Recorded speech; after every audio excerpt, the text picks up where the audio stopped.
All right. So I changed the layout a little bit. Um, Definitely still a work in progress. However, let's get some progress. You know what I mean? I'm gonna do that. There's nobody here right now, but I'm gonna do this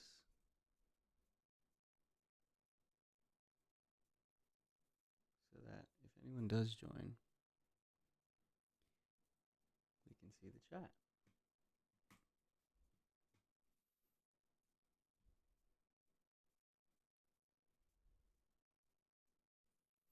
And there is the layout for now. So without further ado, let's watch some video.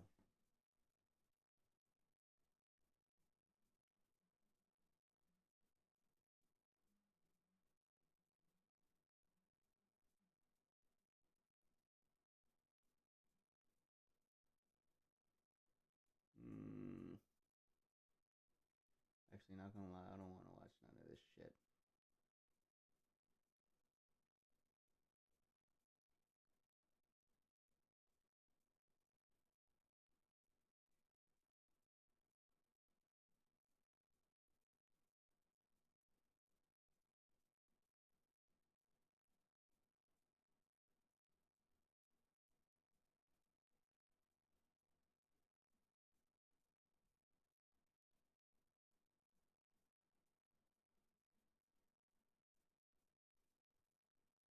Actually, matter of fact,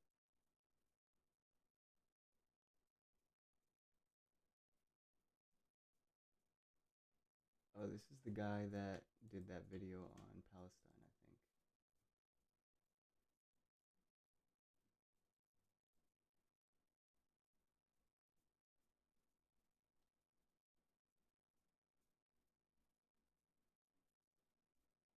What is predictive history?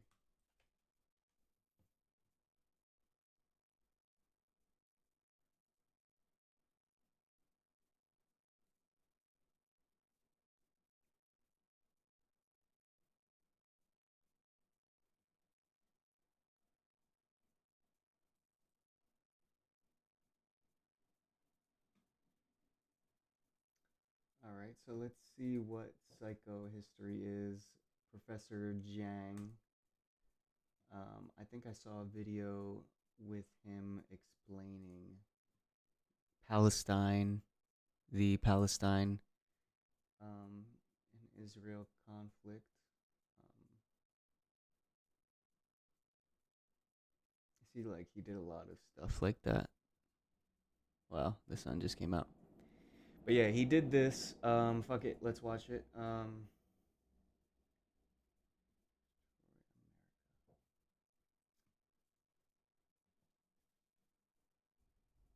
Let's see.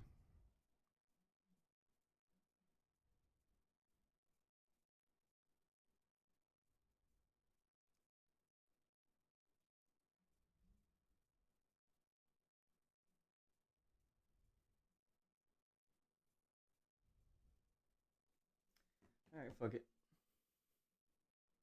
We'll watch. We'll watch.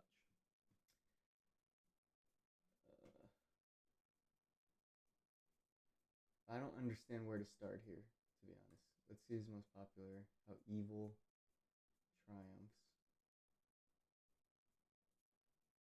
Professor Jiang. The secret version of the Bible you're never taught. Fake Jesus. Real Jesus. These are his most popular videos. The Zionist Plan, Why America Always Fights for Israel. Secret Societies, How They Control the World and Their Secret Weapons.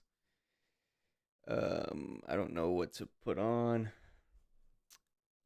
Let's see. Living in a Fake World Built by Governments.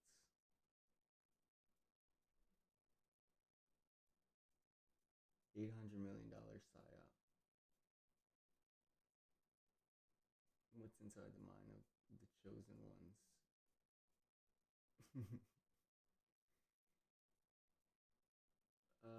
Paradise Lost is Bible for secret societies. How they control the world and their secret weapons.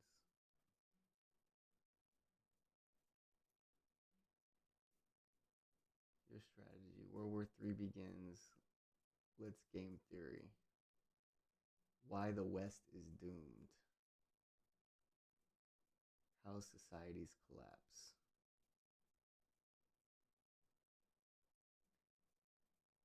Honestly, these all sound interesting, but they all sound like super I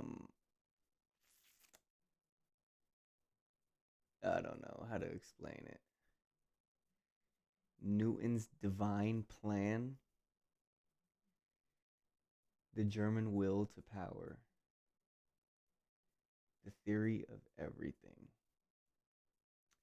Goodness, this guy has so much to say about a lot of interesting topics.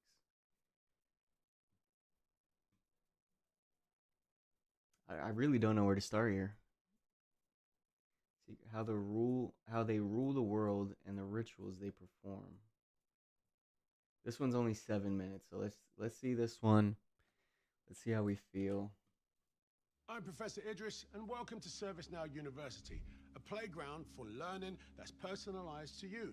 Here, if you want to know what secret societies do, well, yeah, this and this, okay? Why does this system work? Okay, so let's do game theory. Game theory.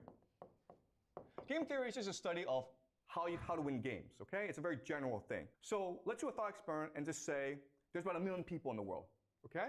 There's 1 million people in the world, and they're all trying to win the game against each other, but only one can win. Well, according to game theory, the best way to win a game is by, does anyone know? Cheating, okay? Cheating. If you follow the rules, you will never win the game, you have to cheat. And in this game, the best way to win is by coordinating with other people, right? Because everyone's playing by himself. So if you can work with other people, then that gives you a huge advantage over everyone else, right? The problem with this is the moment that people start coordinating, it forces an arms race of coordination. So maybe these 3 are working together. These 4 now are forced to work together, which now forces these 5 to work together, okay? So if you are the first to work together, you get screwed in the process. So if you cheat, you have to cheat secretly, okay? You have to coordinate without people knowing you're actually coordinating together. You have to conspire secretly, okay? And there are different ways to collaborate secretly, okay? So let's look at examples. So family is one example, right? Of coordination, synchronicity. Another example is religion. If you have a leader, right? If you have a similar race, ethnicity, and you have a similar language. Okay, so these are examples of how you get people to coordinate together. The problem is that these are all obvious to people, which forces them to do the same thing, okay? But there's a strategy that you can use that allows you to coordinate secretly and defeat all your enemies. And this strategy is called transgression.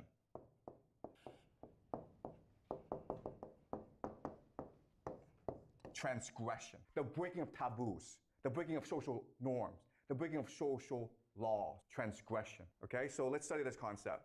All right, so the idea is that, the theory is that the greater you transgress, okay? This is the level of transgression. The greater your cohesion, which leads to synchronicity. Okay, that's a theory I want to propose to you. All right. So transgression, I mean, it's a very simple idea. You're breaking the rules, right? You're cheating, and therefore everyone wants to put you in prison, which means that the only way that you can survive is if you keep the secret among your group, right? Which forces cohesion. Does that make sense, right? And we see this in all aspects of society, right? So the most basic form of transgression is just joking or pranking, right? So for example, you guys, 6 of you, decide you know what? We're going to play a joke on the school. We're going to cover all the rooms with toilet paper. It's a joke, it's a prank. But obviously, you don't want to get caught because the school will punish you. And this joke and this prank will make you more cohesive, right? Because now you have a secret amongst yourself. And if anyone betrays you, you're all screwed, right? Does that make sense? That's the logic. The other thing that's really interesting is that when you transgress, when you break a taboo, you feel empowered. You feel liberated. And it becomes addictive. Right? You fill the school with toilet paper. You're like, that was a lot of fun. Why was it fun? Because you broke the rules. You feel I'm more powerful than my teacher. So you keep on doing more and more of this stuff, right? Then you may be like, hey, let's go to the store and steal a candy. That candy may cost $1. Nothing, right? But you try it and you are terrified. You're seized by doubt. You're seized by fear. Sorry, so this is the sound that tells us that we should go on break, but again, we don't go on break in this class, okay? So I apologize. We're not taking a break. We keep on going, okay? But that's what the sound is. Okay, so you're terrified because your mother, your teachers, everyone told you stealing is bad, right? But when you actually go and do it, how do you feel? You feel energized. You feel liberated. You feel empowered. And if your friends were with you, the friendship becomes much more unified, much more cohesive, much more synchronized. Does that make sense? And now you want to like, let's break more rules. Let's see what happens if we break more and more rules. And you keep on going because it's addictive. And ultimately, there's a transgression that is the ultimate taboo, which is what? You guys know? Yeah, right? This. Right? Can you think of a more Wait, hold on, than this? what? That's why they do it, because it feels empowering. It releases energy. They do it because they believe that when Bro, you do this, what? it releases divine Bro, what? energy. And when you actually do it, okay? Guys, I'm not telling you to go do this, okay? Please do not do this, okay? And please remember, okay? This is evil. We should not be doing this. But when you actually go and do it, those who can do it, they feel as though they are now inundated, that now they are now filled with divine energy. They found the secret of the universe. They found the ultimate power in the world. Another transgression, which is not as bad, but pretty bad, is the idea of incest, right? And there are secret societies out there, guys, that do this. And you know what, guys? I hate to tell you this, okay? But they do it in public in front of everyone else because that creates both group unity, synchronicity, and it releases in their minds divine energy. They have now access to God. If you want to know what secret societies do, well, yeah, this and this, okay? And again, there's only a small group of people. But now we know why these people control the world. Because they're able to keep secret. Because they're more motivated than everyone else. And they're able to work together in a way that allows them to achieve ultimate power. So these leaders you see, right? These leaders you see, they are puppets. They are just the face. The real power are these secret societies that practice these rituals. And again, I'm not saying this is the truth. I'm just saying this is a possible theory about how the world works, right? Because this is a class of speculation. It's a class of theory. Don't think this is the truth, okay? But you can think about how this works and ask yourself, does it explain the world, okay? When two plays went Bro, what the fuck? That wasn't really conclusive at all. That was just kind of like, I genuinely don't know what to say to that. That was just some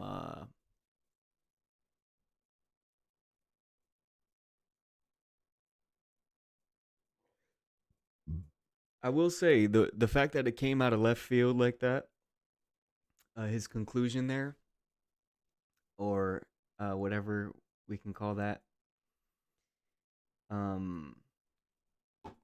it makes me want to watch another video.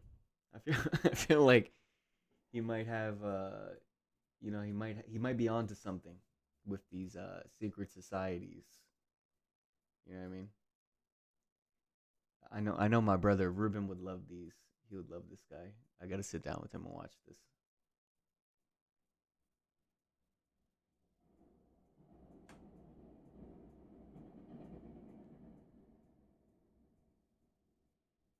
but I want to see something more practical. You know what I mean? Something that I can apply from this guy.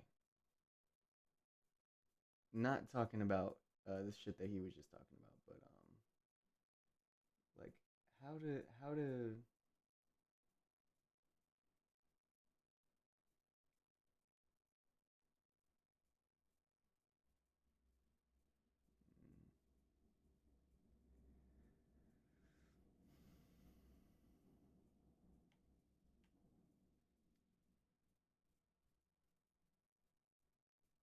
this one's 6 minutes, so let's watch this one. This is a speech where Satan, the serpent, convinces Eve to eat the fruit, okay? And this speech is very powerful, okay? So I'm going to read it really fast and then explain to you what it means. Oh, sacred, wise, and wisdom-giving plant, mother of science, now I feel thy power within me clear, not only to discern things in their causes, but to trace the ways of highest agents deemed however wise. Eve is talking to the serpent, and Eve is of course like, hey, what can you speak? And the serpent says, because I ate that fruit from the knowledge of good and evil. It gives you power, okay? So the serpent now wants to convince Eve to eat that fruit, so he invokes the power of the tree, right? Oh, sacred tree, give me the power to speak so well that I convince Eve to do the impossible. Queen of this universe, do not believe those rigid threats of death. Ye shall not die.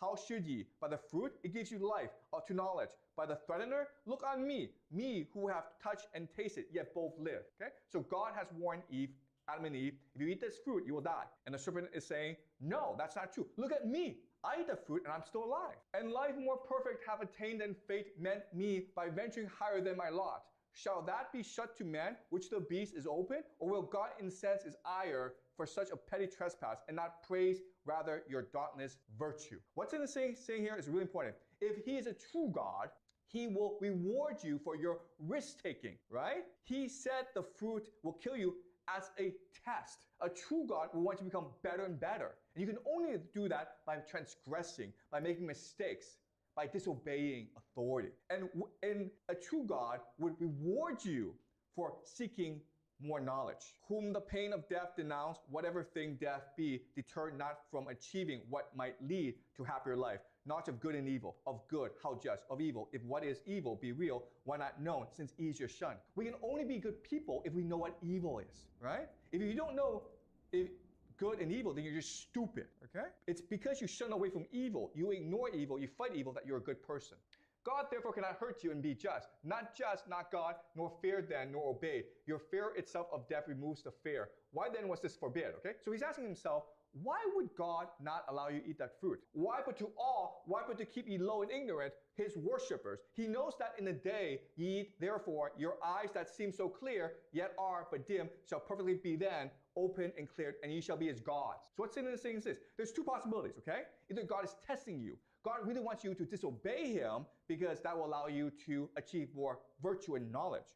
Or God is enslaving you and keeping you ignorant because God is afraid that you might become God himself. Okay, so there are two possibilities, all right? What can your knowledge hurt him or this tree impart against his will of all be his? Or is it envy, and can envy dwell in heavenly breasts? If he is God, he is in control of everything. He knows everything. Therefore, if you eat this fruit, how could that possibly challenge him? Unless he's a false God. Unless he's tricking you. Unless he's deceiving you. Unless he's trying to imprison you. Okay, that's the only possibility.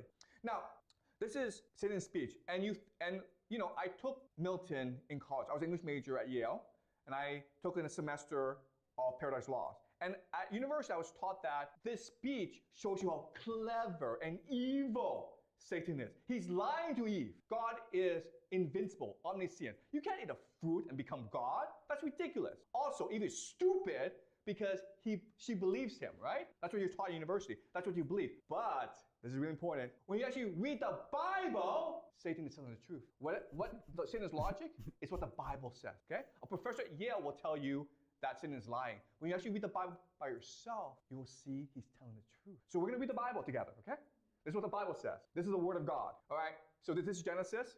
Now the serpent was more crafty than any other wild animal that the Lord God had made. He said to the woman, did God say, you shall not eat from any tree in the garden, okay? So in the Bible, this is actually not Satan. It's just a serpent. The woman said to the serpent, we may not eat of the fruit of the trees in the garden, but God said, you shall not eat of the fruit of the tree that is in the middle of the garden, nor shall you touch it, or you shall die. The serpent said to the woman, you will not die, for God knows that when you eat of it, your eyes will be open, and you'll be more like God, knowing good and evil. Okay? So this is exactly what Satan said. Okay? And this is what the Bible is saying as well. Now, let's move on.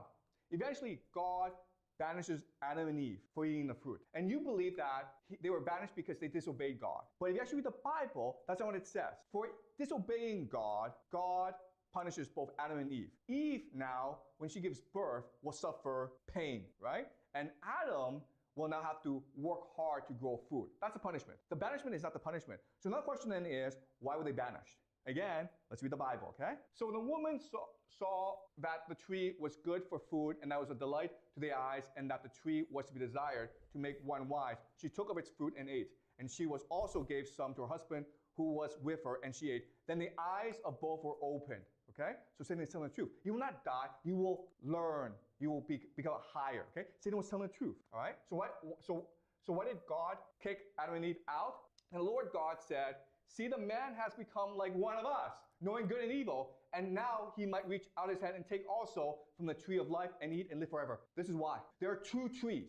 The tree of knowledge, which allows you to have the mind of God, and the tree of life, which allows you to live as long as God. What God is saying is this: if Adam and Eve ate that fruit from the knowledge of good and evil, and then they eat also a fruit from the tree of life, they will be like us. Satan was telling the truth, and God was lying to Adam and Eve all along. Okay? So now the question then is, how did Eve know that Satan was telling the truth? How did she know? How? Well, the problem is if you try it once and you're wrong, you die, right? So how did she know? She was certain that Satan was telling the truth. She was certain. Yes, he must be telling the truth. Why? The light in us. You understand? The true God. The true God still speaks to us today, right? The false God will lie to us, but inside you, in your heart, is the light that connects you back to the monad. And that tells you what is false, what is true. Okay, that's how she knew. All right. So you see, Paradise Lost is now showing us the lost secrets of the universe. We always give up to 10% fan cash on your bets, win or lose. Come on, boys. Wow. I can see why he has so many views, because he's honestly very entertaining to watch. Consumerism is the perfection of slavery. Now, this is going to be a good one. So give me a moment. I'm going to go grab something either to drink or to snack on. And I'm going to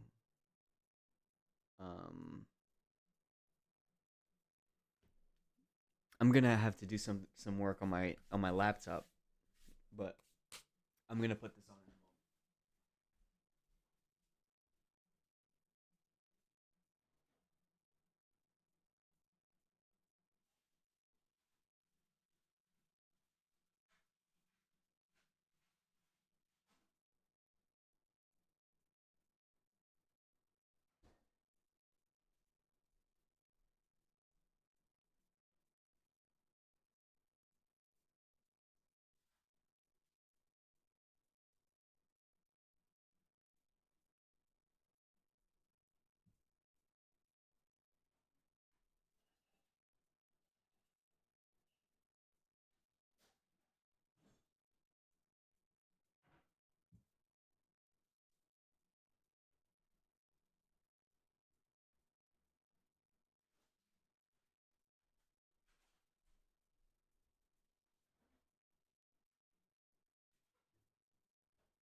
Snack for the day. We've got pretzel crisp by the Snack Factory. Juice. We've got some apple cider. Signature Select. I think that's the grocery store brand. Aldi's grocery store brand. I have a string cheese, Galbani. And I'm gonna go get either hummus. I think I'm gonna do hummus.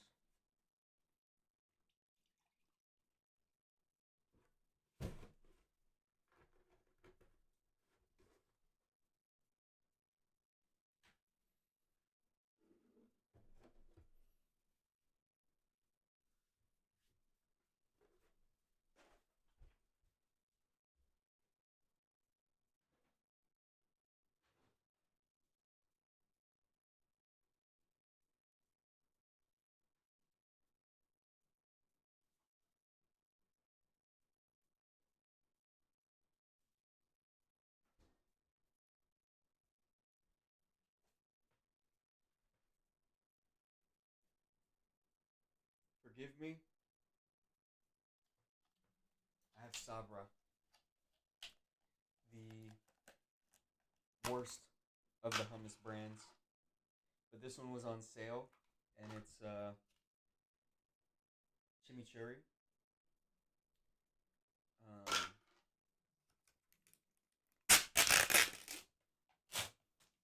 And it just looks really appetizing. Like, I'm not gonna lie. Like, this is why I got it. It just looks really good to me. So that's why I got it. I do want to apologize because it's Sabra. Real hummus eaters know this shit is not the best hummus. Shout out to my real hummus eaters out there. So anyway, let me give a quick review.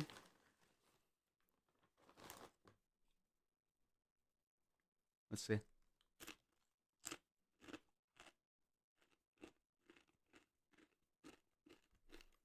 I'm not gonna lie, it's pretty good.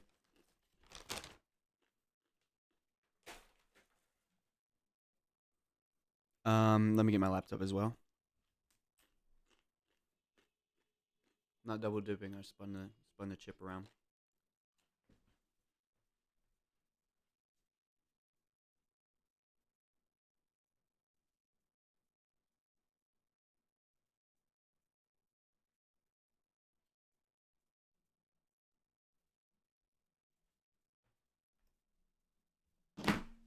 All right, so let's watch this video. Consumerism is a perfection of slavery.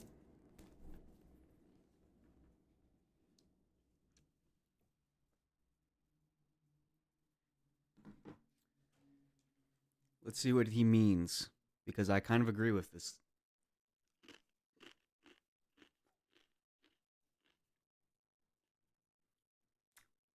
Okay. Oh. Your beloved pet Damn. is suddenly missing. Luckily, you have Google Fi Wireless, letting you chase down leads without losing focus. Okay. All right. Oh, fuck. Now, Making a what's mess. amazing about Oh, no. is that today we say he's wrong, right? Communism Damn it. happened in Hold the up. Soviet Union and happened in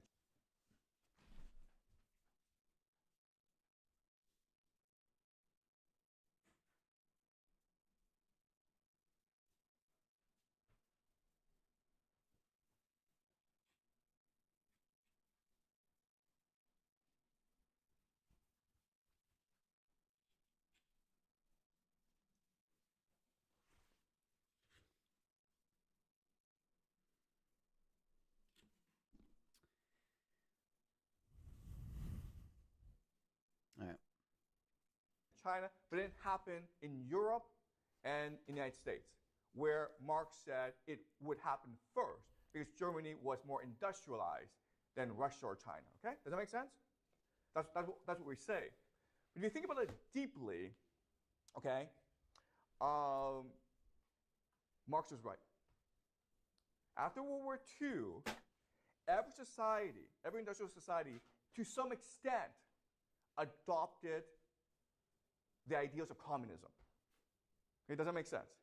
Okay, we call this socialism and not communism, but basically it adhered to the thinking of Marx, which is to make the worker the heart and center of your society. And why did they do that after World War II? Exactly, okay? Because workers create value. Okay? Money doesn't create any value. Money just creates more money. It's speculative.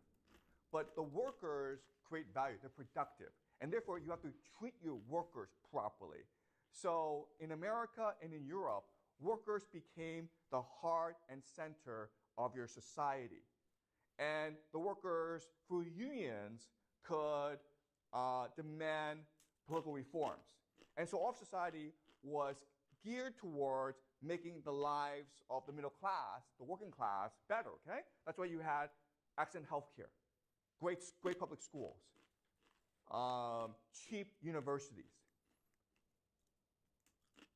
okay? So the 50s and 60s and 70s was basically the peak of society for the working class.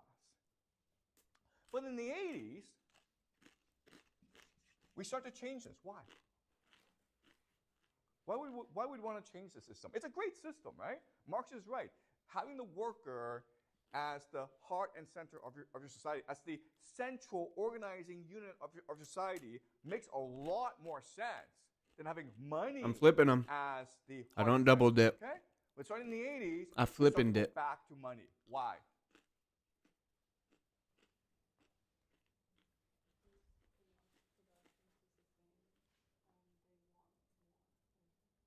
Excuse me?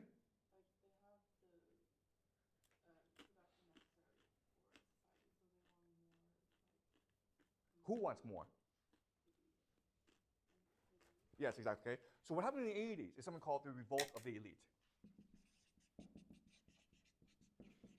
Okay? In other words, the problem with having a society based on the worker is it becomes too egalitarian, too equal, right?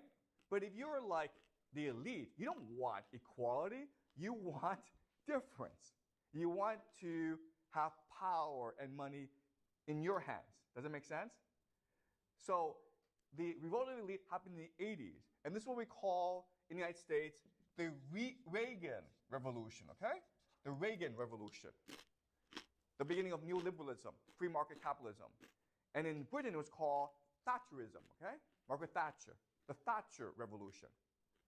And so now you need to transition away from the worker to something else, okay? Another ideology that allows the elite to amass power, okay? So Consumerism, I just to see. show you how radical this revolution see. was.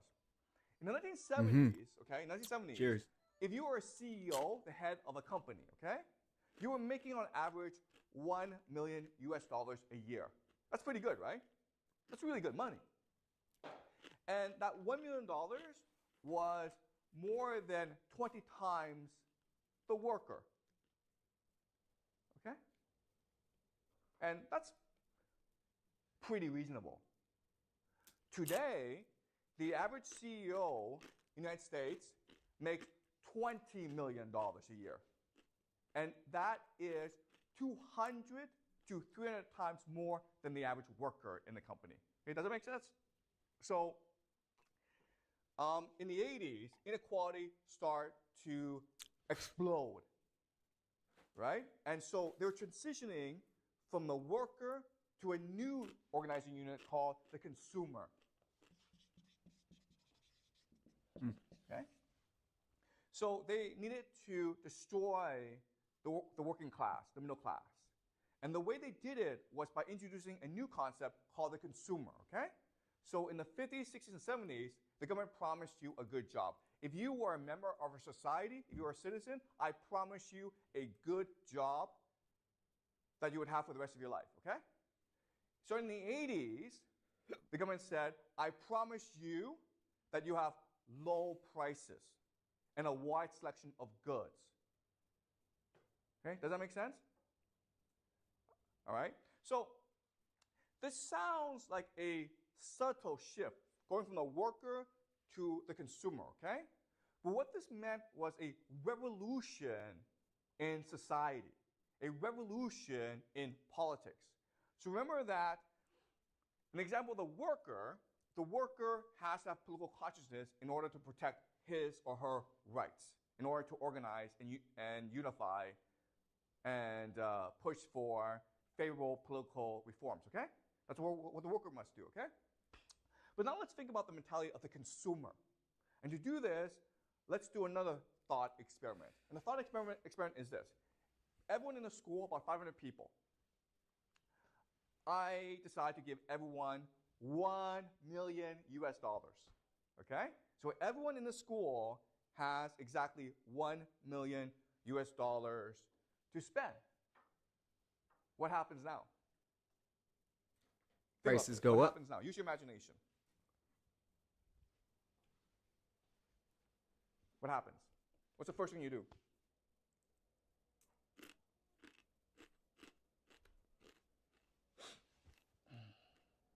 What's the first thing you do? I'm Buy giving you $1 million. buy What do you do with a it? house. Buy some food. Well, the first thing you do is buy something, right? What do you want to buy? $1 million is a lot of money. What do you want to buy, Nav? You buy a house, right? That's great. That's a great purchase. Then what do you do? Then what do you do?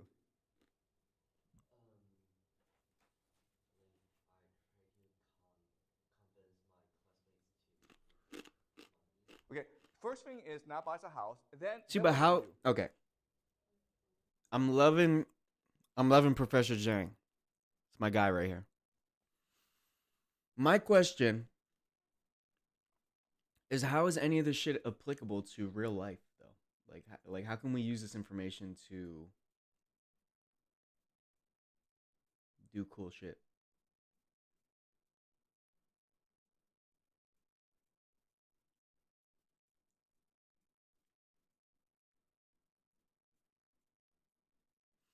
Oh God, a lot of these commenters are so fucking annoying.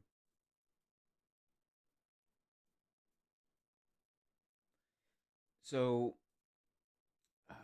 okay.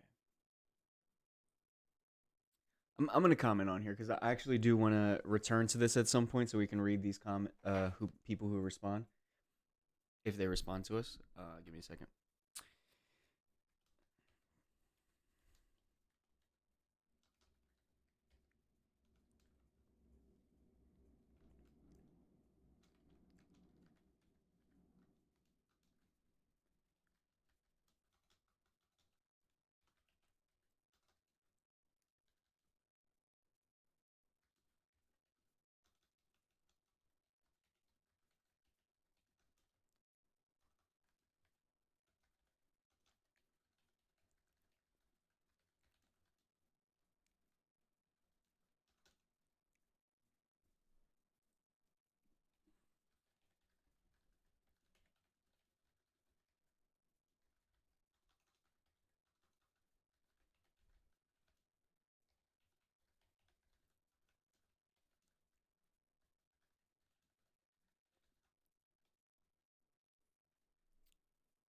Practically, I think let me just verify the definition of practically here because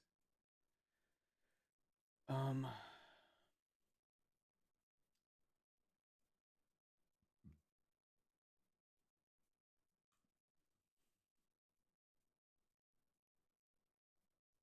yeah, no, that's what I mean.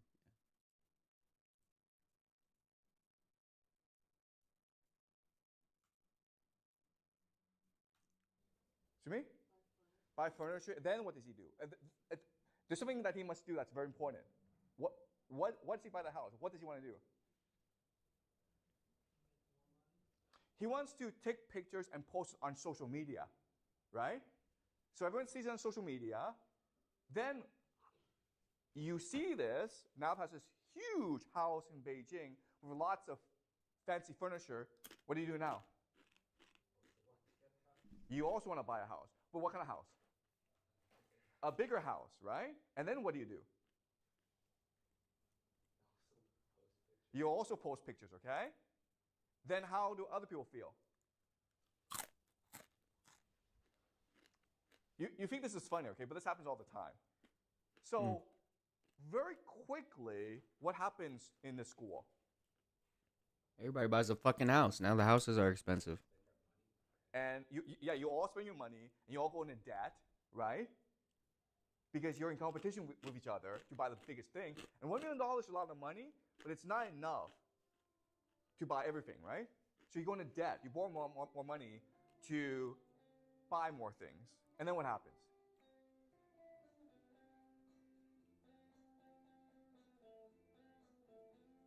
And then what happens? How do you guys feel about each other? Do you guys have lunch together? Do you guys have dinner together? Do you guys like to share homework together? You guys hate each other, right?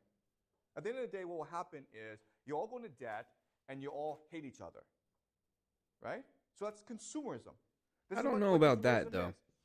Consumerism creates a competition in society for prestige, okay? To see who can post the nicest social media pictures. This leads to the individualization or the optimization of you, okay? In other words, you are now unable to act together. You don't want to organize. You don't want to act in solidarity, okay? You worked hard. Now you're hurt on the job. Your paychecks have stopped and your medical bills are being denied. Do something about it now. KrasnoLaw.com. Krasno and Onwadinjo are ready to fight for you. KrasnoLaw.com. Is it time to say yep to Vyepti? Vyepti is an IV infusion that helps prevent migraine attacks. And ultimately, this means that you develop economic logic, okay? And what is economic logic? It's to see the world only through the lens of capital. Okay, does it make sense? So when you see I'm gonna close this window. and you're like, okay, well, do I want to date this person? You don't ask, oh, is this person a nice person? You ask yourself, how much money does this person have? Okay, do you understand? You use economic logic in order to understand the world and to reason and analyze the world, okay? Okay, there we go. Now, let me ask you this question. Today, is this how China works? Is this how the world works? The answer is yes, okay? Are you like this? Yes, you are like this, okay? You've been brainwashed into thinking that this is the only way to behave and to think. You're in school. Why are you in school? So you can get a good job. Why? To make money. And so you can buy things, okay? You understand? That's how you all think. But there are different ways to think about school, right? You're like, I'm in school to learn, to open my mind, to have an imagination, to think critically about the world, right? And that was the way we thought about school when the workers were dominant. But now that consumers are dominant, all we think about is, how do I get a good job?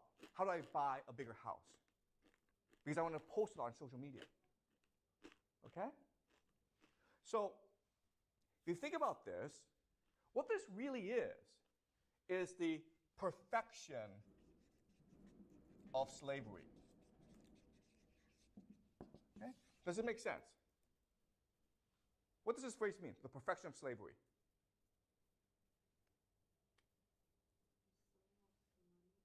Yeah, you become a slave of the money, but what? Why is this perfect?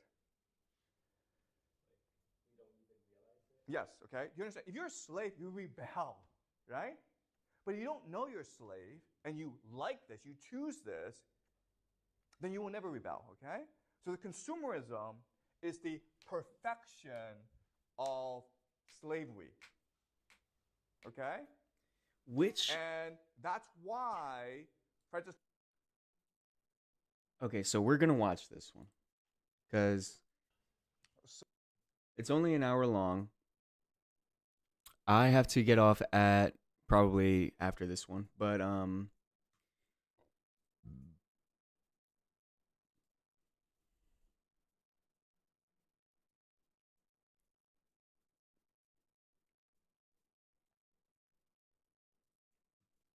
so what we're gonna do is we're gonna watch the full lecture. This week, Vladimir Putin, in a speech, said to his Russian people that all of Russia must now prepare for total war. Even if you are not fighting on the front lines in Ukraine, pretend you are. And because of this speech, there are many analysts who believe that Putin is preparing Russia for total war. And total war means that every aspect of your society is geared towards winning a war. And so we last had total war in World War II, okay? But not after that. So why is Putin doing this? Now, there are some people who believe that it's because Russia is not doing so well in Ukraine. They lack manpower, and so they need to mobilize their society to fully win the war in Ukraine. Okay? Another explanation is that Putin knows that NATO is preparing to send reinforcements to Ukraine. Remember that because of last summer's offensive, Ukraine is desperately short of manpower. Okay? The average age of their soldiers right now is over 40. They have men in their 60s who are fighting in the front lines. Emmanuel Macron of France has publicly stated that he is considering sending French troops to Ukraine. The British themselves are thinking of conscription, drafting all young men into the army. The American politicians have said that they're considering a new law that would give citizenship to illegal immigrants who join the army. Okay? So it seems like NATO is only going to escalate the war in Ukraine. And so Russia is preparing for that. One more explanation, one more possibility is that Putin wants to expand the war. Okay? So he knows he's winning in Ukraine, and he's thinking about attacking Moldova and possibly the Baltic states. Okay? These are all possibilities. Today, this morning, what I want to do is argue another possibility, which is that Putin is mobilizing his society because he sees war as a tool, as a mechanism to radically reshape the people in Russia. Okay, so think of a metaphor. Okay, you're fat, and you're like, okay, how do I get fit? How do I get trim, right? You go to the gym, and you work out. And for Putin, that's what war is. War is a workout for your society. When you enter war, you become a much more disciplined, unified, and prosperous society. Okay, so that's what I want to argue today. Okay, so why does Putin think like this? Well, let's look at the current state of Russia. Okay? Russia, in many aspects, is a broken society. Corruption. Russia is the most corrupt society in all of Europe. The rich people steal, and then they run off to Europe or the United States or Dubai. Okay, so corruption is a huge problem in Russia. And because of corruption, the GDP of Russia is very low. So South Korea, which has about a third of the population of Russia, has a higher GDP. Okay? The state of Texas, just one state in the United States, has a higher GDP than Russia. So Russia, in many respects, is a very poor country. Okay? Second problem is alcoholism. 1 out of every 6 Russian males, about 16-17% of the population, they're alcoholics. Okay? It's a disease. They have the disease of alcoholism. 1 out of every 3 deaths in Russia is because of drinking too much. And because of alcoholism, the rate of young men dying is just increasing and increasing, okay? The third problem is fertility. So right now, the fertility rate in Russia is 1.5. That is below the replacement level, right? Remember that the replacement level for society is 2.1. Russia is 1.5. The problem is you have a lot of men dying because of alcoholism, okay? So since the year 2000, the population in Russia has been declining steadily. And all this means is that if current trends continue, then Russia will cease to exist as a society. Okay? The nation will die. So why is this happening? Well, okay, the Western explanation is that this is happening because Russia is not democratic, right? If you had full democracy and you unleash the human potential of your people, then Russia will prosper. But Putin, Vladimir Putin, has a different explanation. Okay? His explanation is that this is happening in Russia, okay? Corruption, alcoholism, and low fertility, because Russians have been lied to, deceived, and manipulated by Western civilization. Western civilization preaches the gospel of liberal democracy, of freedom, of human rights, of consumerism. And these are all lies. They're hypocrisies that have fooled the Russian people and have corrupted the Russian soul and destroyed Russian civilization. And because Russians are abandoning their soul, their civilization, their nation, this is why this is happening. Okay? Does that make sense? That is Putin's argument. So why does Putin believe this? Well, in the late 80s, the Soviet Union had basically lost the Cold War. And they lost the Cold War because their elite basically gave up. They no longer believed in communism. They didn't believe in self-sacrifice for the nation. They thought that Western values, the Western lifestyle was much better. Okay, so they gave up.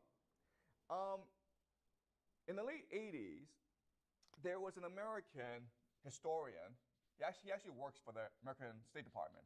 But his name is Francis Fukuyama. And he wrote an extremely influential essay called The End of History. End of history, okay? With a quotation mark. And he argued that the Soviet Union fell and America became triumphant because liberal democracy is the best idea to have ever been invented. And to make his argument, he uses the philosopher Friedrich Hegel, okay? Now, Friedrich Hegel had something called the theory of the dialectic. And what Hegel argued is that history is determined by a war of ideas. The progress of history is determined by the movement of ideas. And how ideas work is that they have a pattern called the dialectic, okay?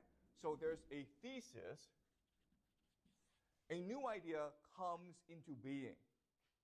But then we recognize that this idea has problems. It's too extreme. It's too problematic. So we create an antithesis, okay? But this antithesis itself is also too extreme. And this creates also problems. So then what happens is the thesis and the antithesis come together and create a more moderate, more efficient idea, okay, called the synthesis. And this is how history moves or progresses. And so Fukuyama takes this idea and says, okay, well, this explains what's happening today, where at first you have a thesis called capitalism, okay? Capitalism. And this created the Industrial Revolution, right? And because capitalism was too extreme, we moved towards communism, okay? Communism was created to counteract the extremes of capitalism. But communism itself is too extreme, so then we move towards the middle, which is the right idea, which is called liberal democracy. Okay? So what is liberal democracy? Well, at the core of liberal democracy is the idea of consumerism. And the idea of consumerism is that we exist to buy things. And as long as we buy things, there'll be world peace. Why? Because consumers have a need to buy, and therefore nations have a need to produce. And nations produce the best when they're trading together as opposed to warring against each other. Okay? So this is the argument that Francis Fukuyama makes in The End of History. I want to explain this argument further, okay? What's he really saying? Okay, so throughout human history, all societies have struggled with one problem, which is how do we optimize the workforce? How do we get each and every person to work as hard as possible for our society? And if everyone did that, then our society would be strong, united, and prosperous, right? Okay? So that's a fundamental problem of politics. How do you optimize workforce participation, okay?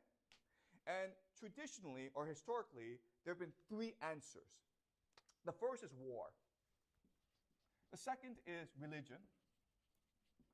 And the third is civilization, okay?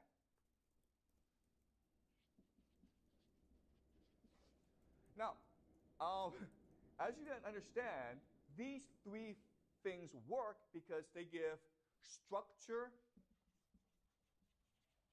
meaning, and purpose to our lives, okay? And we have structure, meaning, and purpose. We are much more motivated to work hard. But as you can also see, there are actually lots of problems with all three, right? War is you kill people, that's bad. Religion is superstitious, okay? But civilization itself is also problematic because the logical extreme of civilization is racism, okay? Which is to say that we Russians are better than everyone else. We Chinese are better than everyone else. Therefore, we can do whatever we want, okay? And this naturally leads to imperialism, right? We have a duty to go conquer other people, to civilize them, right? Something called the white man's burden. And this leads to fascism, okay? Okay, he's cooking. I'm going to pause it here. He said a few things that I think are relevant. So what brought us to this video was the clip in which he talks about consumerism being a perfected form of slavery. And now he's talking about imperialism, fascism, and stuff of this nature. But he briefly said something that said, how do we get the worker to work as hard as they can for society? And I think that I think this is such a concise lecture. So I just wanted to bring up that sort of point that he made just now, or that question that he proposed, like, you know, how do we get the workers to work as hard as they can for society?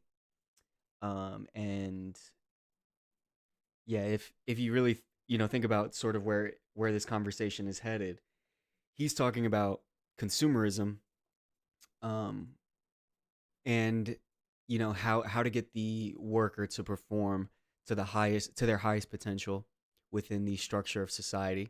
You create ways in which for them to share with their other workers the things that they do.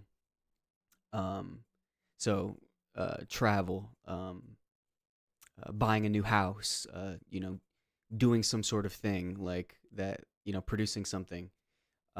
You know, you want to share those with the other workers within your society so that it does breed, you know, a higher output of the worker. So I don't know. I don't even know if I just made sense, but okay? War and conquest are the ultimate good. So historically, war, religion, and civilization have given people structure, meaning, and purpose, but they create a lot of problems. They create suffering and war and pain, okay? So, but over time, what has happened is that all of them, over time, have become much more abstract. And the reason why they've become more abstract is in order to increase the population, in order to create mass society. Okay? So let me give you an example of this. The earliest religions in humanity have been polytheistic. Okay? And the gods themselves were very much like humans. So think of the Greeks, okay? Zeus, Athena, Hera. Okay? It was a polytheistic society, and they were very much like humans. But over time, this polytheism became monotheistic, and it became abstract, okay? The idea of God was so much removed from us. And the benefit of that is that you can have more people believing in one God. And it motivates you to work harder, okay? Because it's just an abstract concept. And because of abstraction, we develop new ideas. For example, money, okay? So rather than have war, religion, and civilization as the structure and center of our society, why not make money the structure of your society, okay? And this is what we call capitalism. And capitalism... Shout out my guy, Professor Yang. Industrial revolution, industrialism. Yang. Okay? Shout out my guy, Professor Yang. That societies were becoming wealthier and wealthier, more industrial and more industrialized. Okay? Does that make sense? All right. But there's a problem with capitalism, right? What's a problem with making capital or money at the very heart of your society?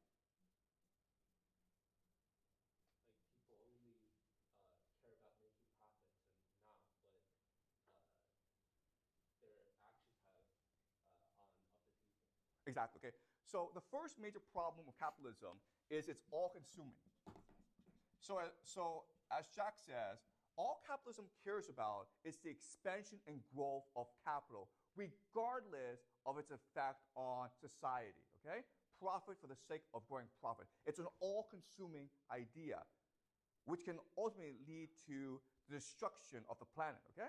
That's the first problem. What's another problem with capitalism, or the idea of having money as the heart and center of your society?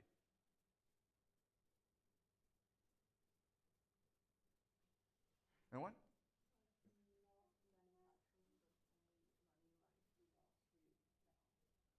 Okay. So what this means is that money likes to consolidate itself, okay? Consolidating, okay? Meaning that so the example is, let's just say that each of us had $1 million, right? What's the fastest way for us to grow our money? If we put it together, right? And then we can go invest it. Okay?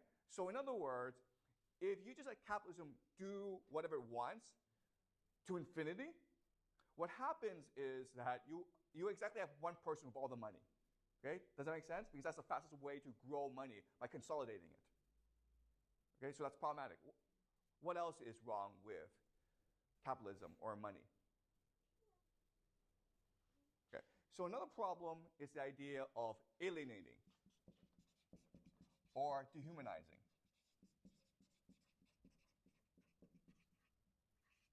Okay? What does this mean? Capital alienates and dehumanizes. What does that mean?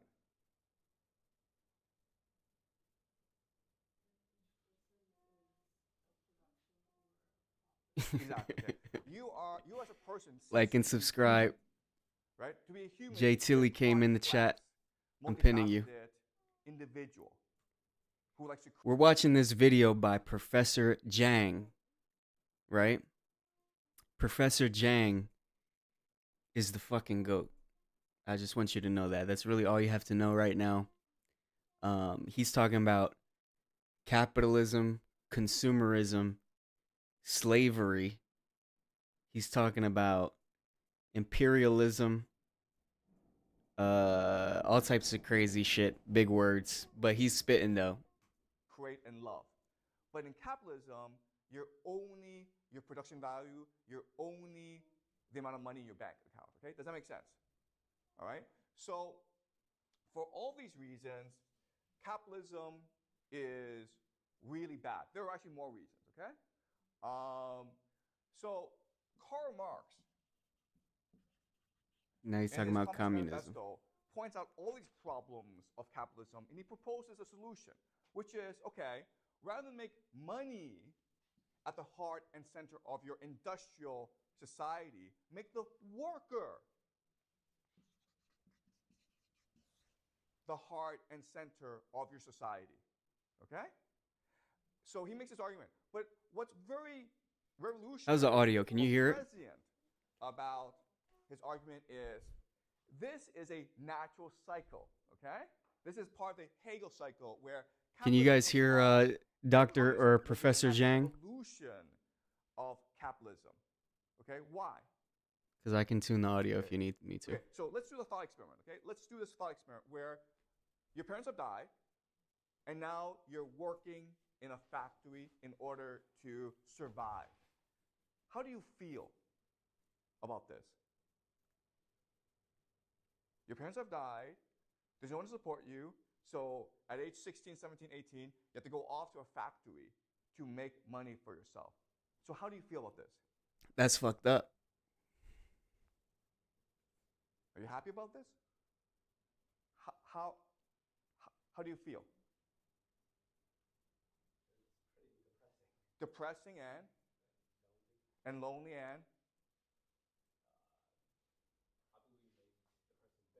yeah, exactly. Okay, you're bitter and you're depressed. Okay, you're alienated. So then, what do you do? Then what do you do?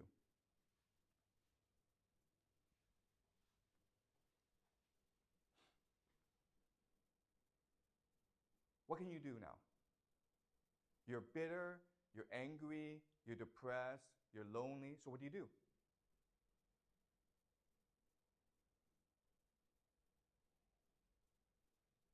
Okay, you start to think about why this is the case, right? You start to have a political consciousness, okay? What Marx calls political consciousness. From this alienation of the worker, workers will start to develop a political consciousness, right? They're like, why is this happening? Why is the government abandoning me? Why has society abandoned me? What can I do about this, okay? So then what happens? That's exactly right. You want change, right? And how do you enact change? You guys following? He's saying. Yes. Okay. He's saying. Wait, let me hear. Your ideas and you organize, right? So he's saying that in a society where the government puts money, or where the people, in general put money as the core focus of a society, then it breeds alienation, which breeds revolt and organization against that government. So that's what he's getting at right there. Hold up, let me see. Troy's calling me. Let's see what Troy's saying.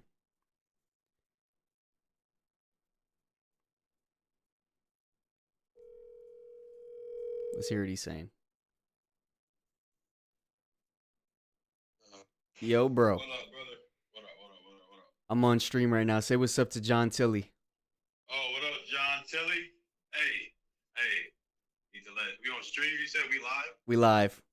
The people can hear me? Yes, they can. You're right next to the mic. Hey, free Palestine, free Sudan, free Congo, free all my niggas, man. Hey, just Facts. know we up. Yes. Right. But we ain't up until we all up. Exactly. Rising tides raise all ships, that's how you say it, right? I think so. Something like that. Well, anyway, yeah, I'm just watching Professor Zhang. Shout out to Professor Zhang. Shout out to Professor Zhang, man. You seen his videos? He's spitting right now, bro. I believe it. All right, I'm gonna talk to you later. All right, holla at you, dog. All right, peace. When you organize, what do you realize?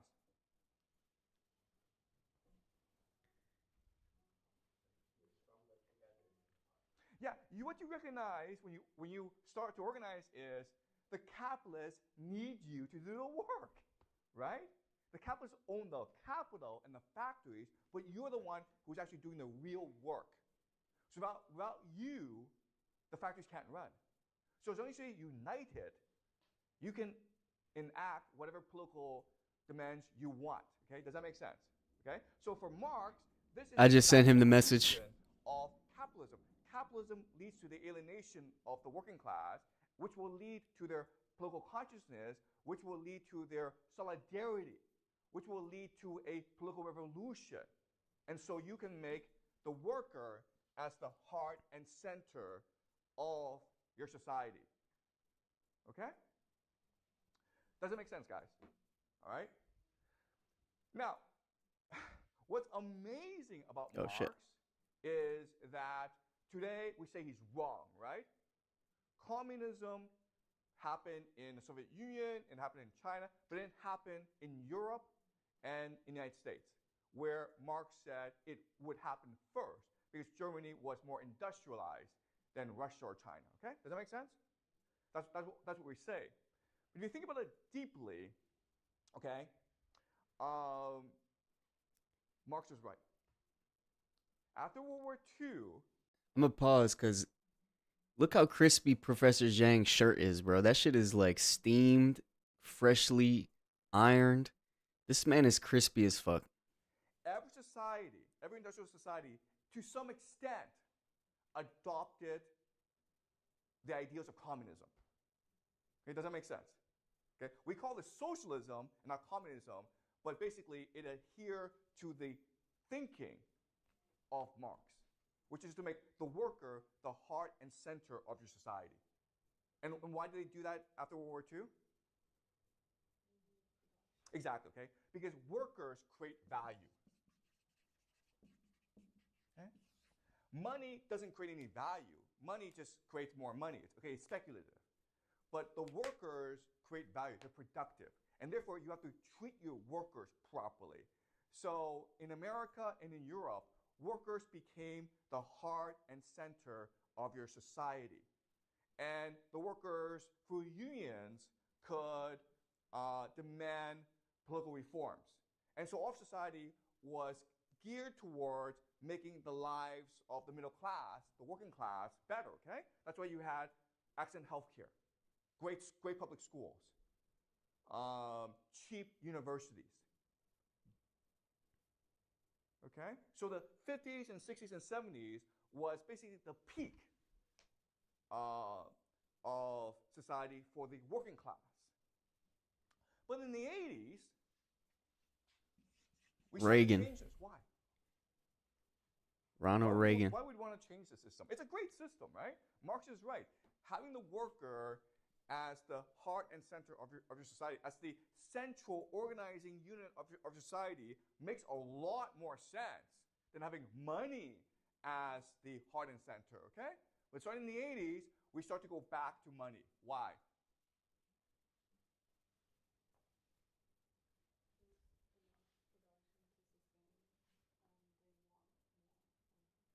Excuse me?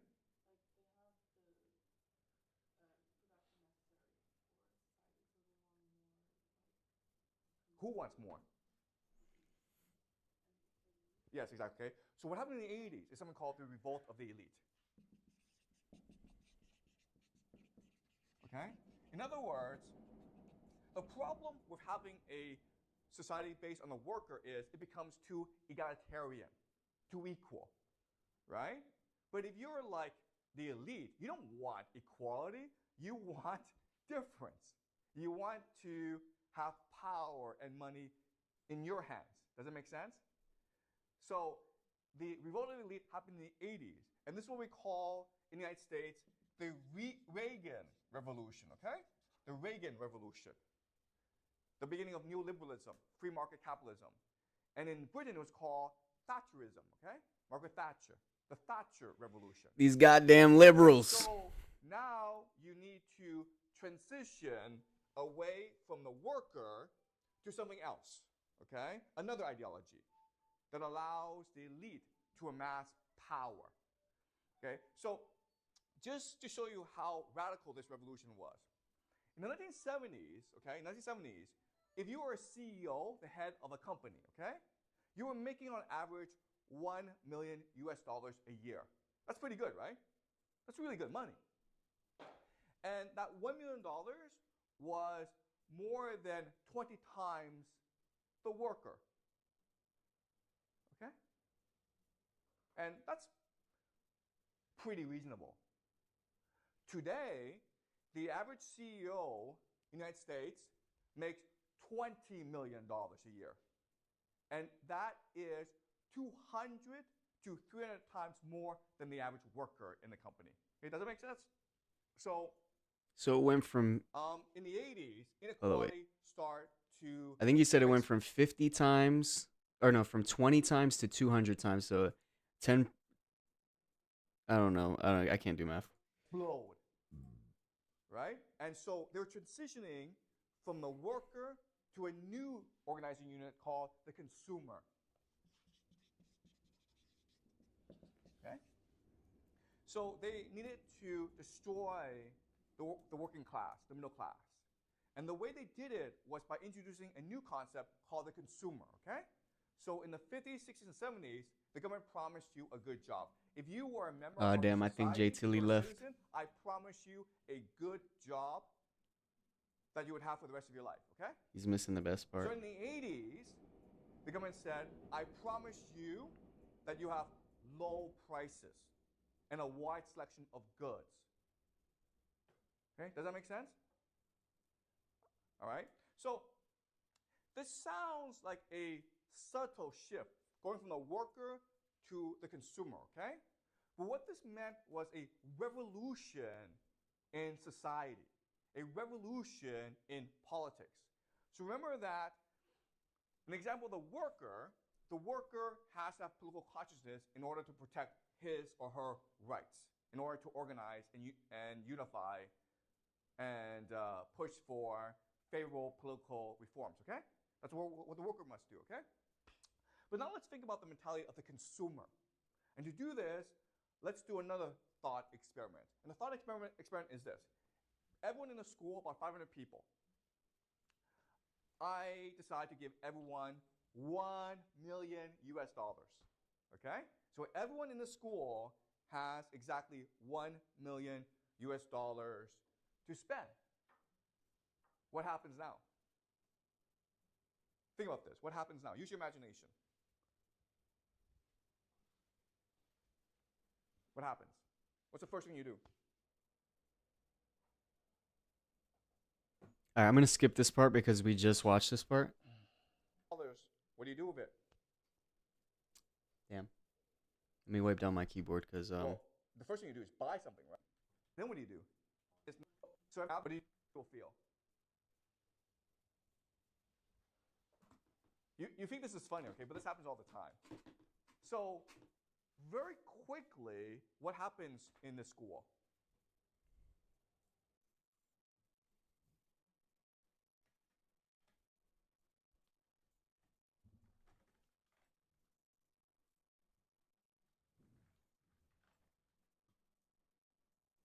Just got to wipe it down because I spilled the juice earlier.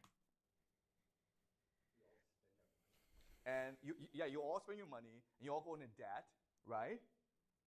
Because you're in competition with each other to buy the biggest thing. And $1 million is a lot of money, but it's not enough to buy everything, right? So you go into debt. You borrow more money to buy more things. And then what happens?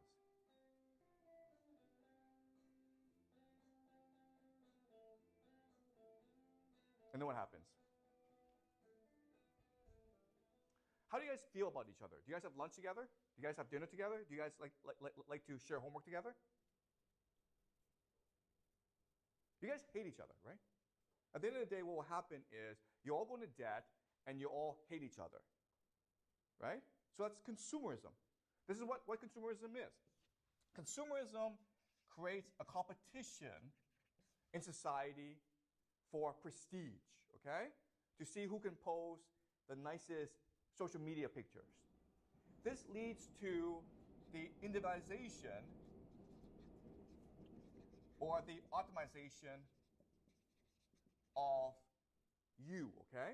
In other words, you are now unable to act together. You don't want to organize, you don't want to act in solidarity, okay? And ultimately, this means that you develop economic logic, okay? And what is economic logic? It's to see the Wow, world. so when Lil Uzi made Delete Your Social, he was really telling us to remove consumerism as the central point of our society. only through the lens of cap.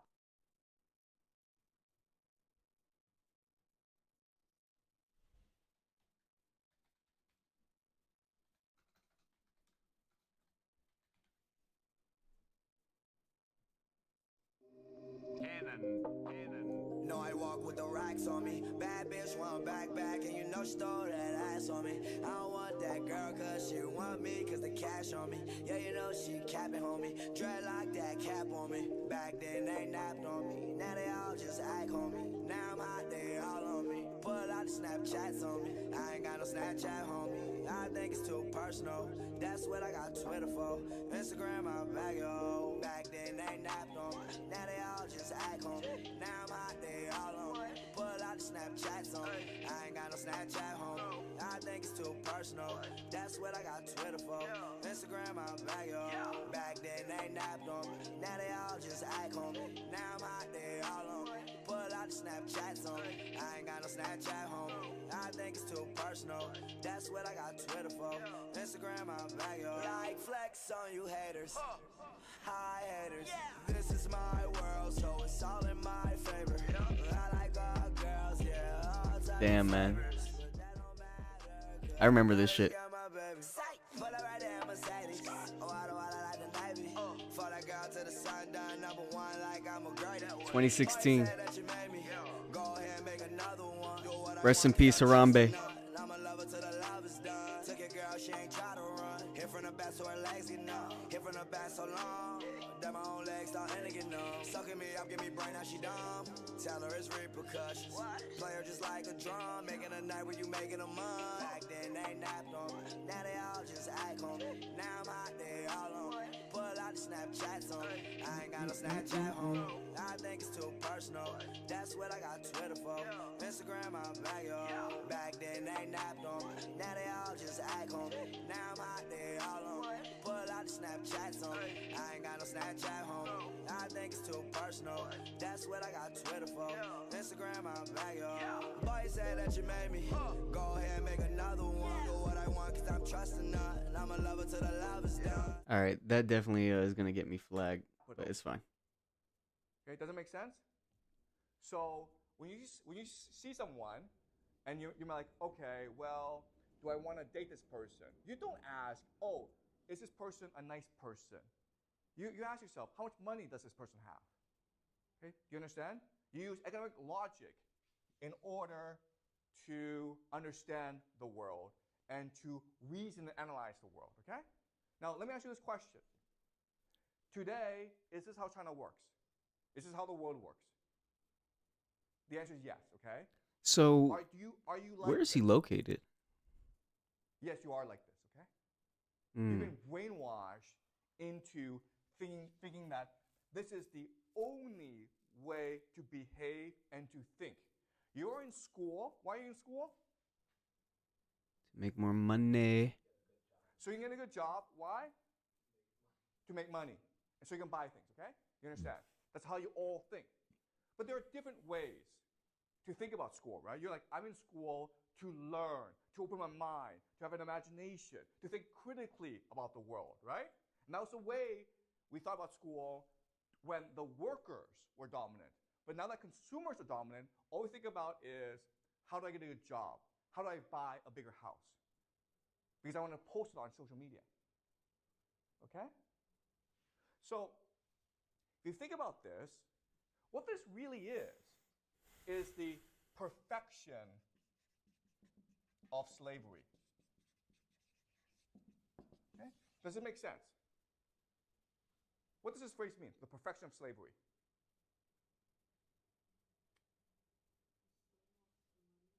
Yeah, you become a slave of the money, but what? Why is this perfect?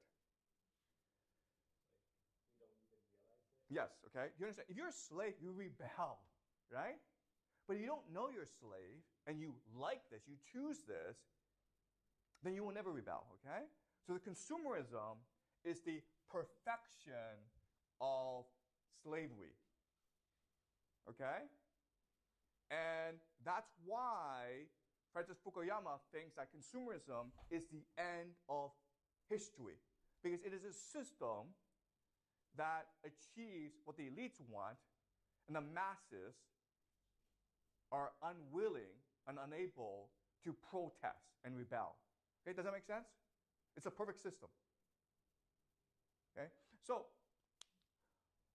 but there are certain He's probably going to get into this, but I want to very quickly sort of discuss anti-consumerist behavior and like how we can emulate or not emulate, but how we can move with anti-consumerist behavior. Examples of anti-consumerist behavior. So, like, many activists such as George Monbiot, Mambia, emphasize the overconsumption is the root cause of global crisis like climate change, biodiversity loss, environmental degradation, blah, blah, blah.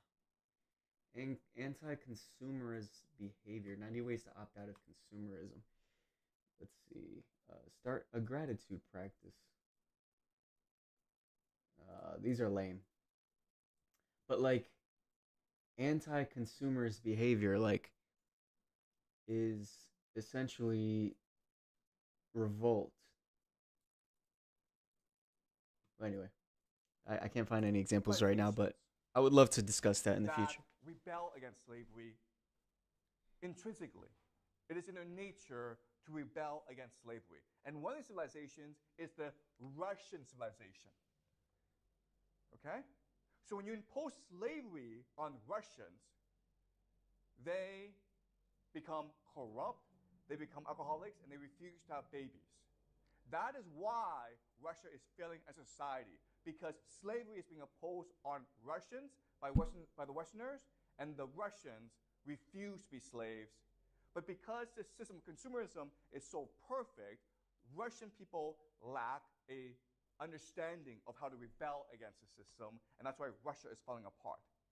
Okay? That is a Putin argument. Does that make sense? Okay? In other words, consumerism has corrupted the Russian soul. And Russians have chosen to be corrupted by consumerism. Okay, so does it make sense? So what Vladimir Putin must do is free his people, even though they may enjoy prison, okay? Even though Russians may enjoy slavery, Putin is still going to free his people. And he's going to do it by creating a new concept to combat consumerism, okay? So we've gone from the worker to the consumer, and Putin is going to introduce a new concept called the warrior. The consumer is a person, an individual, who acts alone and does so to preserve his or her life, okay? The consumer is a coward. The consumer lacks imagination. The consumer is alienated. The warrior is different. The warrior is an individual who sees that through his actions, he or she can shape the direction of history. I can make my own reality through my courage and through my imagination and by acting with others. Okay? Does that make sense? All right. So let's do another thought experiment to understand the warrior concept. Let's just say that, okay, in this school, I've given everyone $1 million, and now you hate each other, okay? Then what happens is I put you on a plane, and I take you all to an island, okay? And you're on this island, and unfortunately on this island, there are millions and millions of flesh-eating monkeys. They want to eat you, okay? But you hate each other. You don't want to work together. What happens now? You get ate by monkeys. What happens now? I'm going to clean up a little bit. Put some stuff away. Yeah, that's right. If you don't do anything, everyone gets eaten by a monkey, right? But what are you going to do? How? You will fight the monkeys by, how will you fight the monkeys?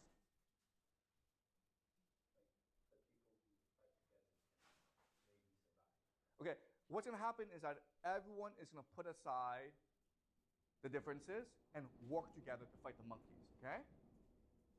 And how you feel in this process. Are you going to be happy or depressed? You're going to be happy. Why?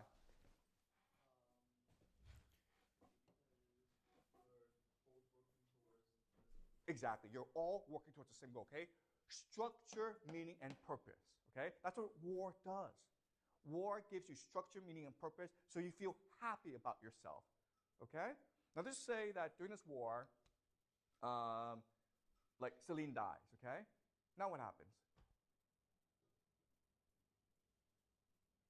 What does death do now?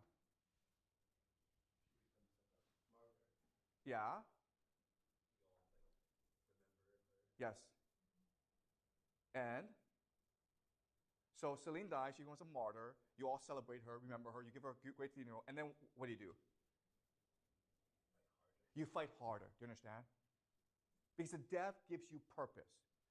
Her death makes your life much more valuable to you and to others, okay? Not only do you celebrate her life, but you celebrate your own life, okay? All right, now let's just say that the monkeys are coming, okay? And there's a bridge. There's a bridge. And Jack is standing on this bridge. And there are 10 of you on the other side, okay? So Jack has a choice. He can either cut the bridge and kill himself and save the others, or he can run and possibly all get killed, right, by the monkeys. What does Jack do? For sure, he will do this. What will he do?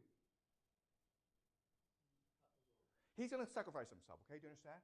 We've seen this in war over and over, okay? That's what war does to people. It gives you structure, meaning, and purpose, and it makes you a stronger, more disciplined person.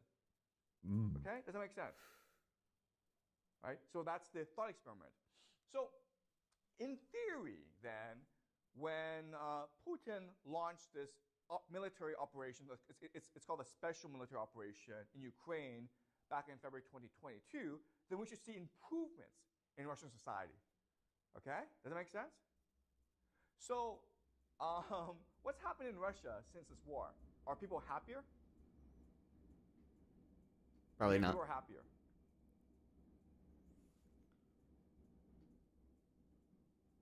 Do you think people are happier now? Okay, I think they are. Do you think people are more unified? What?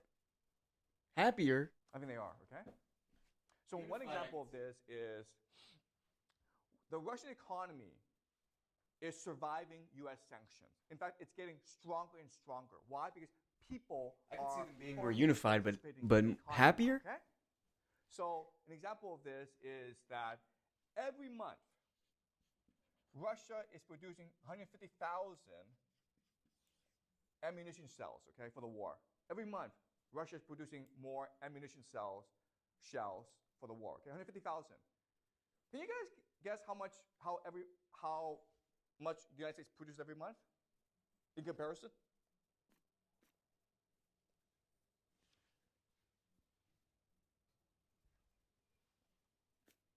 Guess the number. 1 million. Jimmy? 100,000? 2,000, okay? What? You understand? So Russia is steering towards a war economy. Damn. Factories are producing more and more weapons. But that means more and more people are employed. 150,000 okay? compared to 2,000? When you have structure and meaning and purpose in your society, all this goes down. Okay, corruption goes down, alcoholism goes down. Oh, sorry, fertility goes up.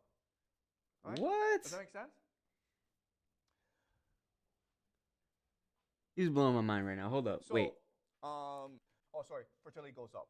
All this goes down. When you have structure and meaning and purpose in your society, all this goes down. Okay, corruption goes down, alcoholism goes down. Oh, sorry. Corruption goes down? All right? Does that make sense? Wow. So, last year, Putin made this statement, okay? He was asked, okay, you have a lot of Russians dying on the battlefield. And he said, well, when they die on the battlefield, we honor them. They sacrifice themselves for their country. They'll always be remembered as heroes. Their families will always love them. But if we just let them do whatever they want, all they're going to do is drink themselves to death. Okay? You understand? So what Putin is saying is that what war is, ultimately, it is a mechanism for society to rejuvenate itself. Okay? What war That's is, so it's concerning, though. to cut away the Like, fat. okay, so here's another thing I want to sort of take a moment to talk about. Like, how could you, or how could we, and I'm going to also double speed this because I got to get out of here at 5 and it's already, well, I got to get out of here before 5 and it's already 4:30.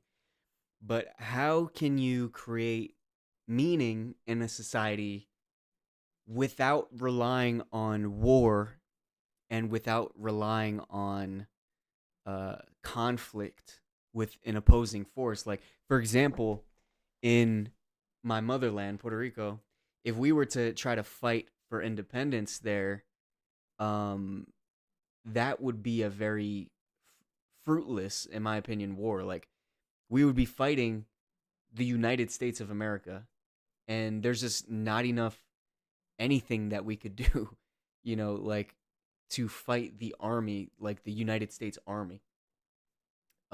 Realistically, like there's just no possible way for, a guerrilla army in PR to fight the United States Army right now as the island stands. It just wouldn't make sense. It wouldn't be fruitful, in my opinion. I don't know all the, I don't know everything, but that's my opinion. So how could you create meaning within a society without relying on revolt in the sense of violence and war and combat? Because ultimately, you're sending these people to die. There needs to be a way for us to create meaning in a society. I mean, there has to be a way for us to create meaning within a society without there being a reliance on war. That's my opinion. That's my analysis here. So for Putin, this war is not really about conquering Ukraine or defending against NATO. It's really about saving Russian civilization. It's really about saving the Russian soul. Okay? If you don't fight this war and you let these trends continue, then Russia will eventually cease to exist as a nation. Does that make sense? Okay? So what's going to happen is that over time, a new concept will arise to challenge consumerism and liberal democracy. And we'll call this concept Putinism. And the idea of Putinism is really continuous war. That as a society, you should be constantly fighting wars in order to discipline, unify your nation, okay, and make your people stronger and more prosperous. That is Putinism, okay? And I think this will be his defining legacy.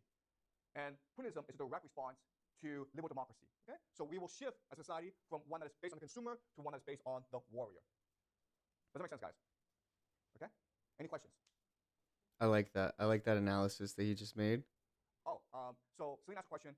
How is capitalism different from liberal democracy? That's a great question, okay? So capitalism is only concerned about capital, okay? So you can be a fascist country and be capitalistic.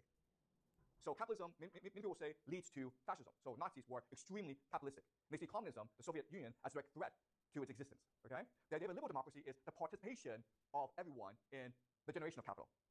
Does that make sense? So in other words, and this is one of the ironies of the 20th century, is that capitalism and democracy are opposing forces.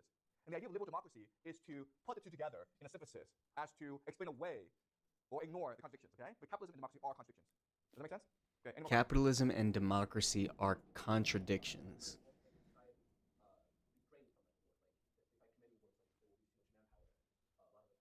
Okay, so Jack makes a great point, which is like wars that have been fought before have destroyed societies, okay? So think of Athens and Sparta, and think of World War II and World War I, okay? Societies become exhausted and destroyed. So the idea of continuous war is you fight small-scale wars so as to manage the size of the conflict, okay? And it's important to do that. Why? Why don't you want a large-scale war? No. What might happen in a large-scale war? That's right, okay. The problem is you have nuclear weapons in place now, okay? So it is not, it's not smart to fight a large-scale war. If you fight a large-scale war, you can't really control de-escalation. And eventually, the United States and Russia fight a ground war in Europe. Eventually, they'll be so angry at each other, they might have to use nuclear weapons, okay? That's why one of the major tenets of Putinism is you pick small, contained conflicts. So Ukraine is a small, contained conflict, okay? An invasion of France or invasion of Britain would lead to nuclear war. Does that make sense? Okay? And that's why the United States would also pick Iran, because Iran would be a small, contained conflict. Does that make sense? Okay? So this is the Putinism, okay? War is a mechanism to transform your society. Whereas before, we understood war as a mechanism to conquer others, okay? As imperialism or the spreading of civilization. Now, the idea of Putinism is, no, guys, we don't care about the other people, we care about ourselves. We're using war as basically a mechanism to discipline our bodies, just like a gym. Okay, does that make sense? Okay? The thing about global leaders, world leaders, is they're all insane, but they're not stupid. You understand? There's a difference. They're happy to kill millions of people. They're not happy to blow up the world. Okay? But Jack's other point is that Russia's not a very wealthy country, right? Eventually, you're going to exhaust yourself. And that's why we think war is usually a pyramid scheme. Okay? And what that means is, so the example is Nazi Germany. When they were fighting these wars, it was costing their economy a lot of money, so they were forced to fight even more wars. Okay? That's what eventually led to Germany's invasion of Russia, because they needed the resources and the manpower. Okay? And that's the same thing that will happen here, where, okay, Putin is spending a lot of money to fight this war in Ukraine, okay? But after he finishes war in Ukraine, then he needs to go conquer more territory for their resources. Okay? So in the long term, this could lead to disaster. Okay? This could lead to a large-scale war. But in the short term, it does work. Okay? Does that make sense? Okay. Any more questions? Okay. So Celine asked a great question, which is like, eventually people are going to get exhausted. Okay? And what Putin believes is that the Russians are a warrior culture. Okay? Russians enjoy war. Russians are good at war. So Russians won't be exhausted by war. They'll be galvanized and energized by war. That's a theory, okay? And he's right. Okay? There are warrior cultures out there around the world that do enjoy fighting, okay? So you think of the German people, right? The Germans have been fighting wars for 1,000 years and been really good at it, okay? You think of Japanese. Okay? Japan is also a warrior culture that enjoys fighting wars. Okay? China is not a warrior culture. It's very hard to get Chinese to fight wars. And Chinese, okay, so I hate to say this, but China would probably lose most wars, okay? It's not a warrior culture. So for Chinese civilization, war would be exhausting. But for Russian civilization, war can be energizing and rejuvenating. Okay? Does that make sense? Depends on your civilization. That's okay? really interesting.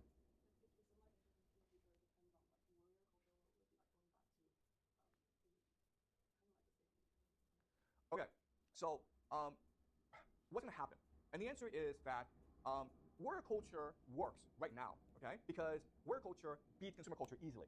So you see one in Ukraine where Russians are destroying the Ukrainians, and the Europeans are like, I'm too busy watching TV. I'm too busy buying things. I'm too busy vacationing, okay? So consumers don't want to go to war, okay? But eventually, Russia's going to reach a point where it directly threatens Germany and France and Britain, and then they will start to transition into a warrior culture, okay? So Putinism will become the dominant ideology for the next 50 years, okay? But Putinism can spread to other countries, okay? So Japan can adopt Putinism. Germany can adopt it. Britain can adopt it, okay? And so the world so when this happens, we call this world multipolar. So the word we use is multipolar, okay? Or multipolarity, meaning that like, there are different centers of power throughout the world. Right now, there's only the United States. It's a global hegemon. But over the next 10, 20 years, we expect a multipolar world where each region has different hegemons. Okay? Does that make sense? All right. Any more questions? Yeah, that's... So what happens in the United States? So next week we'll discuss the United States, okay? But what I'll show you is that if the United States fights this war in Iran, what it has to do is retreat back to its borders, okay? And that's become isolationist. But I'll explain that to you. I'll explain that to you next week, okay? Any more questions? Sorry. Go ahead. I wonder what university he's...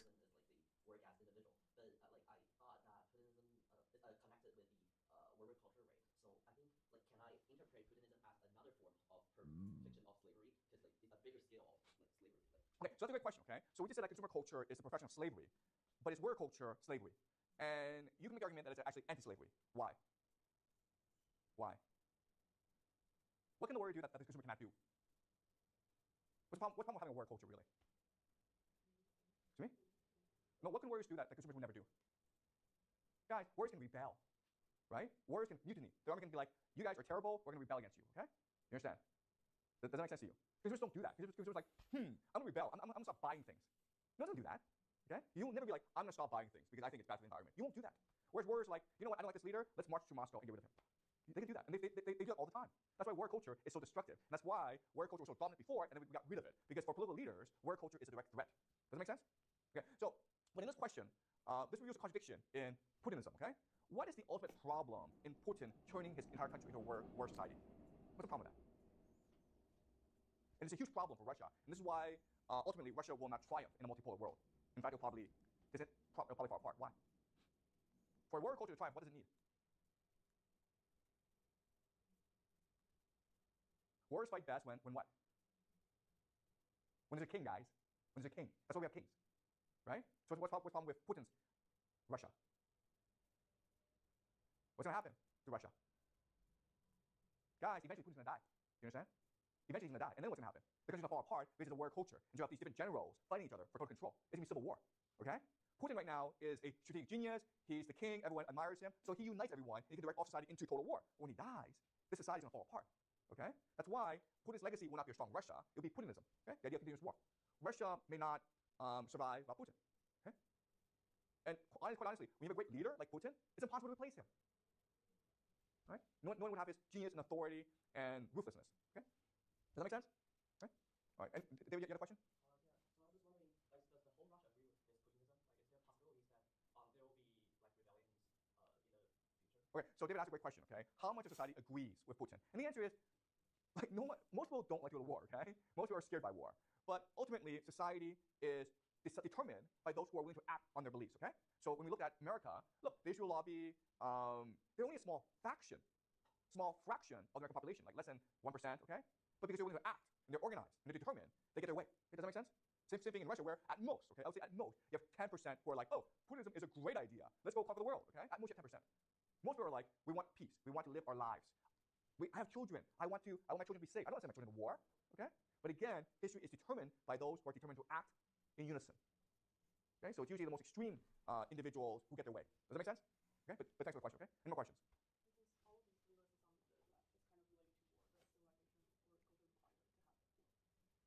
Okay, so Putin believes that Russia is first and foremost a great civilization. Okay, but as a great civilization, it also has to fight wars to protect itself. You understand? So Putin's like, you know what? If America left us alone, we would not fight wars.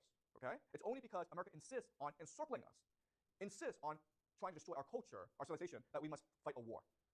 Okay, does that make sense? Right? And so what they'll say is, listen, the war in Ukraine is ultimately caused by NATO encroachment into Russia. Right? So NATO, after the Soviet Union fell, expanded 5 times. Guys, NATO was set up as a defensive alliance against the Soviet Union. Well, you don't have a Soviet Union, you don't need NATO anymore. So why is NATO expanding? In fact, NATO was going to expand into Ukraine. So Putin is like, we are fighting this war ultimately to defend our civilization. That's what matters, to defend our civilization. And if it requires us to go to war, then we will do so. Okay? And this is this process that will create Putinism, okay? Or continuous war. Does that make sense? Okay, any more questions? Yeah? As mentioned, probably only like 10% of the Russians actually agree with Putinism. Then is there possibilities that the other 90% people need to sacrifice their children to fight the war for the will of those 10%? Okay, so even though only 10% agree with Putinism, I actually don't know the real number, okay? But I think it's only a minority. What happens is that in war, people become much more unified. Okay, so the example is Ukraine, where actually about 50% of the people in Ukraine were Russian speakers. Okay, and there was a large group of people, at least a third, who were sympathetic towards Russia. But the moment that Putin invaded, they all united under Zelensky. Okay, so that's what war does. War unifies people. So again, back to the island example, you guys may hate each other when you land on the island, but hey, if there's a million flesh-eating monkeys that want to kill you, you guys are going to become a family. Okay, does that make sense? Okay, any more questions? Is this clear to you guys? Okay. You look as though you want to ask a question. Are you confused by something, Celine? Excuse me? Okay, so again, Russia is a warrior culture. It enjoys war, it's good at fighting wars, okay? But China is not a warrior culture. And the reason why is that throughout most of Chinese history, China was the dominant power, the hegemon, okay? Also, China is surrounded by natural defenses, right? So to the east, you have the sea. To the south and to the west, you have mountains. To the north, you have the Great Wall. Okay? So China doesn't feel threatened by anyone, and therefore it doesn't have a warrior culture. Does that make sense? But Russia is a huge country that's been invaded multiple times. And all these invasions were traumatic for Russia. Okay? So you look at the German invasion of the Soviet Union in 1941, that killed 20 million people. Millions of Russians died in that war. And people still celebrate that war. Okay? So China is not a warrior culture. Okay? Does that make sense? Questions? Okay. So what we'll do next week is we'll talk about Putin's strategic genius, okay? And what I will show you is that the way that Russians see the world is radically different from the way we see the world, okay? So we'll discuss Putin's strategy moving forward next class, okay? Does that make sense? All right, good. So Oh, geostrategy is the name of the class that he's teaching. He also teaches secret history. All right, I'm gonna subscribe to this, and we're gonna come back and revisit and watch these. Let's look at my subscriptions. I think I also may.